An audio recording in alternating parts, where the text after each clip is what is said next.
Forget the clean, standardized war you see in documentaries. Italy was mud in the feed trays, rain in the ammo pouches, and night fighting where you couldn't tell if you were walking into a vineyard or a machine gun lane. Ordnance manuals wanted uniformity, the right cartridge, the right belt, the right fuse, untouched. The front wanted something else.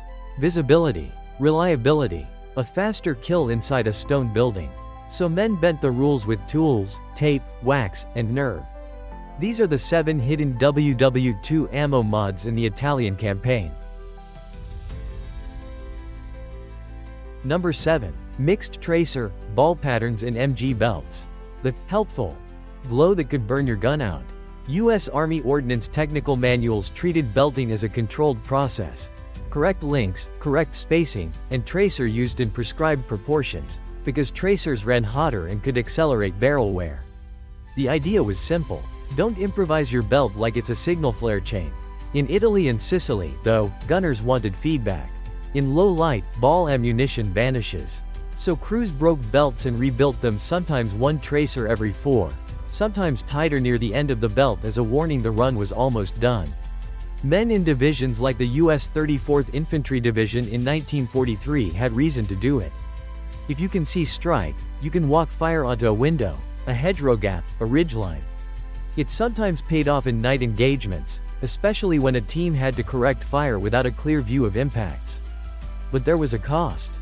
Tracer-heavy strings could heat barrels faster, and in sustained bursts you could get accelerated throat erosion, stoppages, and occasional misfires, exactly the problems the manuals were trying to prevent. Number 6. Shotgun shell improvisation for urban raids. The homemade load that cleared rooms until it didn't. Official ordnance practice didn't recognize custom combat shot shells. Loads were standardized for safety, pressure, and function across lots and climates. If you started cutting wads, swapping shot sizes, or crimping by hand, you were outside the system, and if something went wrong, nobody could trace it or certify it. In places like Ortona in December 1943, street fighting pushed men toward close-range certainty. Troops including elements operating alongside Canada's 1st Infantry Division used shotguns for doorways and stairwells, then tried to tune the pattern. Some tightened spread by altering buckshot loads, changing wads, or re-crimping shells so more pellets stayed together longer before fanning out. The goal wasn't drama. It was a predictable hit on a man-shaped target at across a room distance. When it worked, it made fast entries cleaner and reduced the need to hose walls with rifle fire. When it was done badly, the risk was immediate: deformed shells that failed to chamber, poor crimps that spilled shot, and jams at the worst possible time mid-raid, in a stone corridor, with no space to clear the action. Number 5. Repacked captured calibers. Feeding your gun with enemy logistics. Allied supply rules were blunt for a reason. Don't mix calibers, don't trust unknown lots, and don't introduce ammunition of questionable origin into controlled distribution. Captured German 7.92 x 57 mm could be inventoried for intelligence, but issuing it forward or trying to adapt it invited accidents and confusion. But late 1944 in Italy, shortages and distance did what orders couldn't. In forward areas around Monte Cassino and beyond, partisans and some frontline soldiers tried to make use of what they could actually carry. That meant captured rounds, broken down and repacked, or fired in weapons already chambered for 7.92 MG34s, MG42s, and captured Mausers that turned up behind the lines. In rarer, riskier cases, men attempted crude conversions, reworking cartridges to fit different chambers, or using questionable rounds in worn weapons because there was nothing else. It could keep a position shooting for another hour, and that sometimes mattered more than doctrine. But failures were real. Split cases, hard extraction, and damaged chambers from improper fit or unknown pressures. One free box of ammo could cost you a gun or a hand. Number 4. Fragment marriage with hand grenades. More shrapnel, less control. Grenades came with explicit warnings.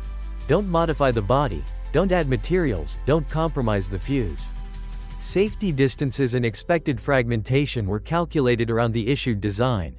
Change the grenade, and you change everything, often in ways you can't predict. In Italy, men still did it. The logic was cold and practical. Trenches, slit trenches, and shallow scrapes could swallow a normal blast.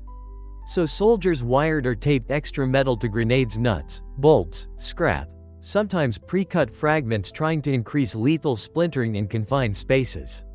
Around Faenza in 1944, units in Britain's 78th Battle-Axe Division were among those reported using modified grenades during trench clearing work, where a few extra fragments could decide whether a dug-in defender stayed in the fight. Sometimes it delivered exactly what was intended. A tighter position emptied faster, fewer follow-up throws, less exposure at the lip of a trench. But the downside was brutal.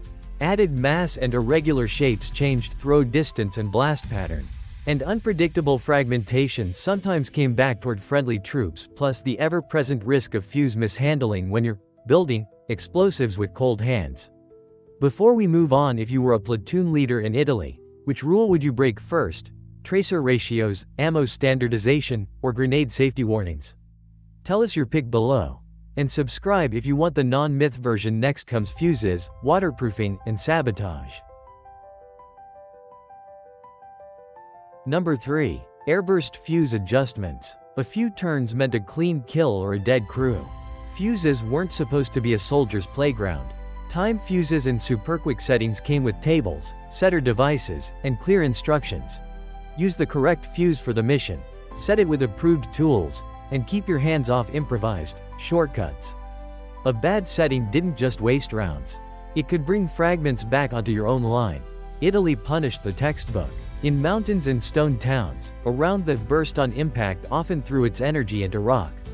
So crews chased airburst detonations just above a terrace, just over a wall, just inside a courtyard.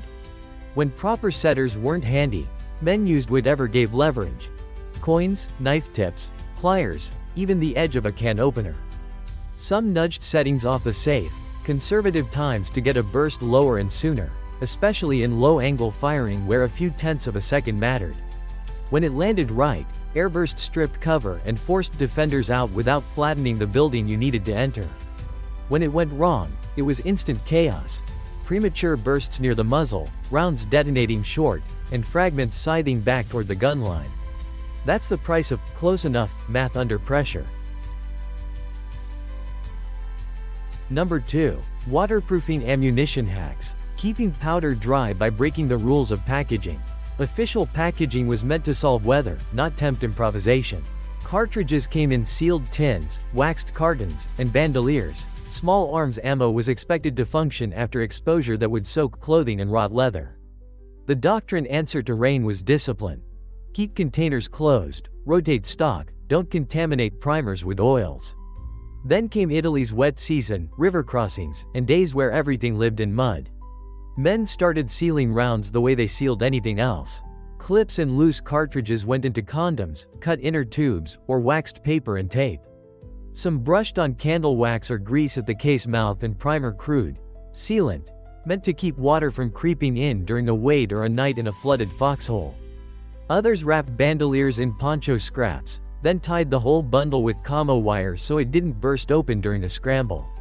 It saved fights. Dry ammo after a crossing meant rifles that actually fired on contact.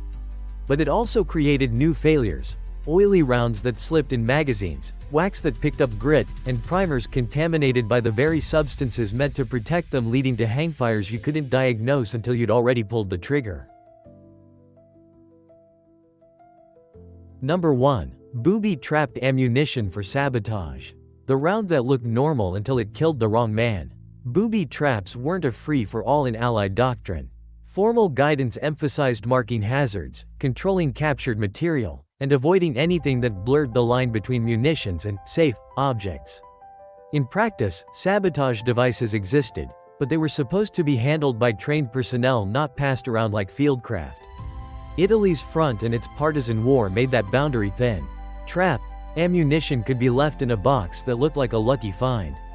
Methods varied. A cartridge altered to spike pressure, a primer tampered to ignite unpredictably, or a round rigged so the act of loading set off a detonation. The point was simple. A man trusts ammunition the way he trusts gravity. Break that trust, and the weapon becomes a liability. It could work, A booby-trapped cache could disable a gun and remove a user without firing a shot from your side. But it also backfired. Captured stocks change hands, labels get lost, and nervous soldiers scavenge. So tell me, would you ever risk planting sabotaged ammo if there was any chance your own people might pick it up later? Across Italy, the manuals offered clean categories: safe or unsafe, issued or forbidden, correct or incorrect. The front lived in gradients. A man didn't modify history. He modified a cartridge, a fuse, a pouch, because the next minute demanded it. Sometimes the hack kept you alive. Sometimes it just moved the danger closer. If you want World War II history without simplification or mythology, subscribe. We'll keep following the material reality: what was issued, what was altered, and what it cost.